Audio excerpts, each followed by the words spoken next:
Anong pinakabonggang kanta ni Mariah na alam mo? Ano? Himala. Gusto niyo? Himala! Kailan pa kinanta ni Mariah Carey ang Himala? Tagalog yan. May kinanta po siya. Ng Himala? Opo.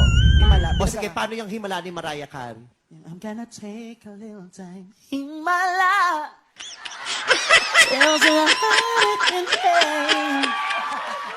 Himala.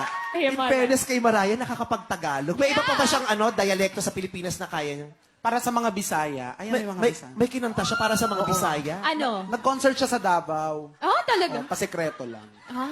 Private concert. Diyos ko, hindi namin alam yan, ha? Yeah, private concert. So, anong pinerform niya sa Davao? Kumanta siya yung para sa mga taga Davao. Oh, Tuwa ano nga yan? yung mga taga Davao. Ano kinanta niya para sa mga taga-Davao? Yung ano yun? Lahing Bisaya.